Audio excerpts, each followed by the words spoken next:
É como se fosse um negócio um pouco folclórico. Ele falou, é legal o que o Luiz falou, mas não acredito. Então vou dar um exemplo.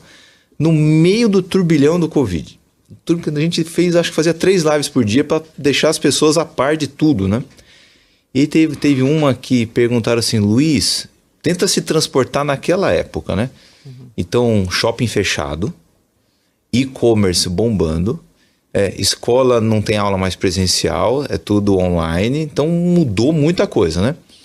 E aí sempre a chamada é o novo normal, o mundo, né, do Covid ou pós-Covid. E aí teve uma pergunta, eu lembro, né, tinha uma plateia gigante, né, tudo pendurado online, né? Aí o pessoal perguntou assim, Luiz, né, como é que vai ser assim agora, né? A nova realidade, né, novo normal, o que o senhor acha? Aí o Luiz falou assim, não vai mudar nada, vai mudar nada. E essa semana eu vi assim, agora tá bombando o casamento agora, né, festa ao ar livre, todo mundo quer se salão, encontrar. tá tudo... E aí eu falei assim, ó, passou 2 anos, não mudou nada, shopping tá lotado, e-commerce voltou a ser algo super concorrido, você não mudou nada, o petróleo tá alto, não mudou nada, e as pessoas esquecem. E quando o Luiz for falar de novo alguma coisa que vai contra mais ou menos aquele sensozinho comum do momento, o pessoal não vai entender de novo. Então, um ou outro vai prestar atenção. Então, essa intuição, que na verdade é um algoritmo talhado por muito tempo de observação, é a coisa irreplicável do Luiz Alves. Então ele olha assim e já sabe como é que vai ser.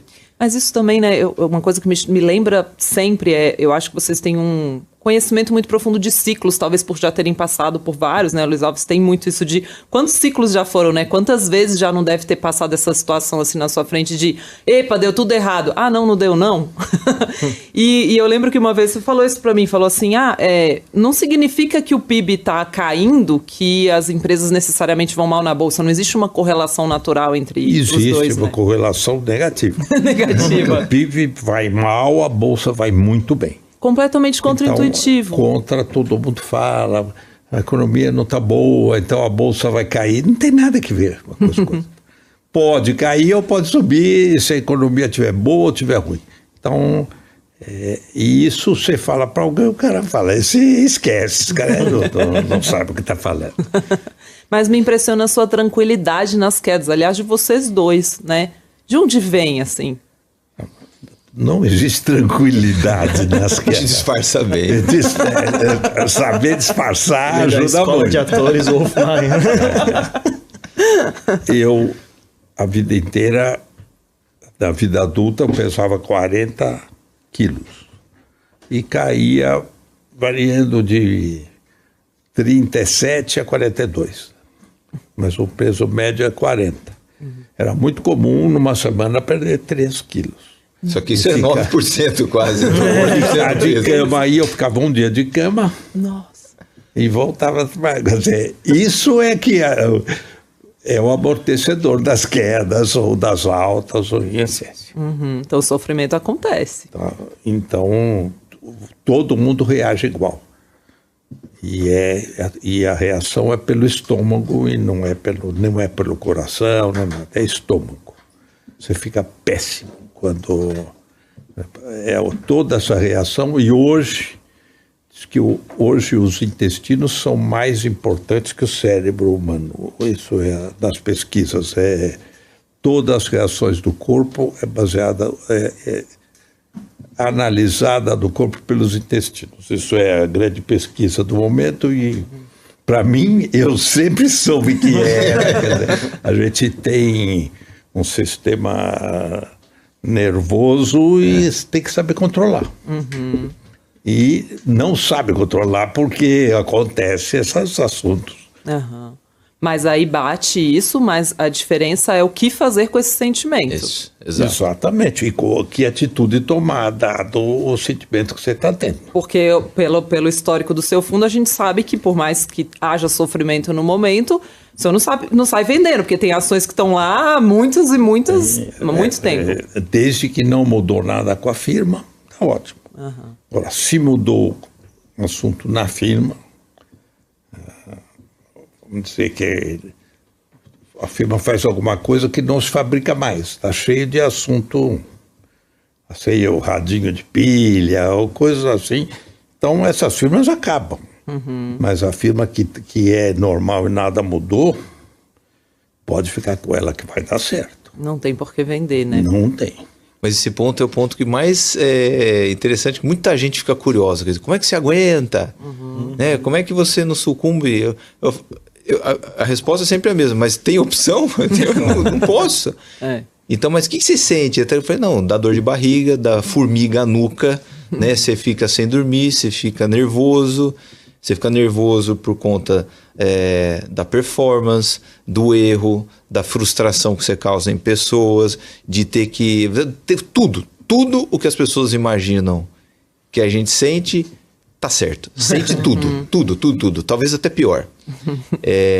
Só que eu nunca vi lá no escritório, muito menos o Luiz Alves, sequer flertar com a ideia de tomar uma decisão não racional. Isso é muito curioso. Porque existe, né? Quantas vezes a pessoa se apavora no fundo da bolsa e vende achando que agora o Brasil vai acabar. Isso não acontece lá. E esse traço, essa característica, eu acho que é de personalidade. Eu não sei se é treinável. Eu tenho sinceras dúvidas. Eu acho que tem gente que pode estudar de tudo no mundo e não consegue. É o tipo de coisa que a pessoa trava. Igual gente que tem medo de altura, não tem o que fazer, melhor não subir, nada alto. Tem gente que tem medo de aranha. Não dá. Então, assim, esse negócio de bolsa precisa de uma autoanálise profunda, porque tem coisa que não é pra você se meter mesmo, não mexe com isso. É igual ao alcoólatra. O cara, sei lá, o cara que descobriu o que ele fica 30 anos sem beber e ele sabe que ele é alcoólatra, se ele chegar perto ele vai fazer alguma bobagem. Então, acho que tem essa característica que é meio quase que fisiológica ou de personalidade, de não sucumbir. Isso lá eu nunca vi. Uma doença da mãe é uma grande desculpa. Amigos falam, não, minha mãe está muito doente, eu preciso guardar o dinheiro, então vou precisar vender. Ele vem com essa mentira a ponto de poder se justificar que ele não aguenta mais. Mas como? Agora é hora de comprar, torça para cair, quanto mais cair melhor, dá para comprar mais. Não, a minha mãe está muito doente. Então, essas desculpas existem e a pessoa não aguenta. Não aguenta. Bom, vamos falar um pouquinho sobre o Covid ali, né? Que eu acho que muita gente que está acompanhando a gente vai querer ouvir, né? O Alaska Black institucional se comportou como todos os outros fundos, mas o Black naquele momento caiu 60%, o Ibovespa tinha caído 30% em março. E eu queria entender um pouco, Henrique, olhando em retrospectiva, né? Agora que passou, né? A gente tem 2 anos depois, acho que dá para assimilar melhor o que aconteceu. Eu mesma fiquei com um pouco de receio naquele tempo da alavancagem de juro e câmbio no fundo, tanto que hoje, mesmo que eu falasse para os clientes investirem muito menos nele, hoje eu prefiro o institucional. Eu mesma amarelei ali com o Black. Queria entender um pouco assim de você, olhando para trás. Você acha que houve um erro ali em março de 2020 ou não? Não, teve. Hoje eu não faria a mesma coisa. Então, o que a gente mudou? Quando for montar posições com a mesma convicção, com a mesma opinião que a gente tinha, vamos supor, lá no começo de 2020, os tamanhos e os veículos mudam. Então, se a gente for fazer... vamos supor, hoje eu tenho exatamente a mesma hipótese, eu tenho exatamente a mesma opinião. Então, eu acho que a bolsa vai acontecer isso, juros isso e dólar isso. Você montaria igual foi o começo de 2020? Não. Então, utilizaria mais opções, gastaria mais dinheiro com prêmio ao invés de ir nos futuros direto. E se fosse combinar máxima convicção dos juros com máxima convicção de dólar, seria menor. Então, assim, inevitavelmente é uma das lições do Covid. Por quê? Né? Por que tem essa revisão? Porque entrou no nosso cenário, nosso horizonte de eventos, a possibilidade que a gente nunca tinha visto atrás de bolsa em 6, 7 dias, dividir por 2, dólar subir 40% e o juros subir quase 200 pontos. Então isso aí a gente, quando você roda para trás, você não encontra essa intensidade de movimento. Você acha esse movimento ao longo de 2 anos, ao longo de 1 ano e meio, se arrastando. E é muito diferente você enfrentar um mercado desse ao longo de meses do que em poucos dias. Então, eu não quero passar por aquilo de novo. Então, assim, mais ou menos o nosso view hoje sobre o mercado não é muito diferente do começo de 2020. Mas o portfólio está diferente. Então, são lições que você vai tendo ao longo do tempo. Nosso view é idêntico. É idêntico. Eu não quis ser tão preciso. A bolsa vai subir muito e o dólar vai cair muito. Sobre juro...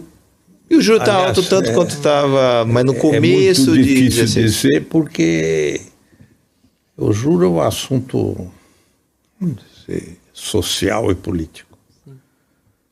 Então, erraram quando baixaram muito, porque estavam estimulando o consumo, dando uma chance para o aumento de renda da turma, porque você poder comprar prestação com juro de 2%, um juro prime de 2%, você vai comprar o automóvel financiando por 10%.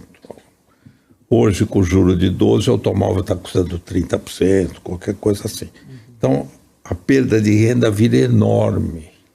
Tanto que a resposta para essas firmas de varejo foi muito ruim, que elas já estavam na esteira de grande aumento de poder de compra e ficaram na esteira de grande perda de poder de compra.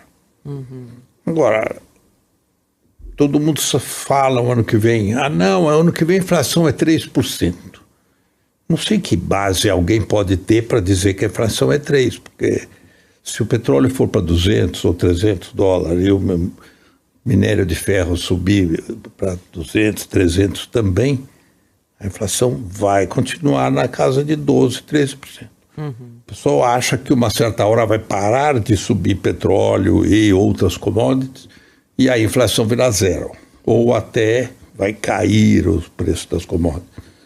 Mas isso é uma aposta como qualquer outra e pode não ser verdade. É a realidade de hoje, que o juro que está 12% aumenta até mais, quem sabe 14%, que está falando agora, e que depois gradativamente volta a cair para ter um juro real de 4%, 3%, que é o juro... O Brasil sempre trabalhou com juro real negativo.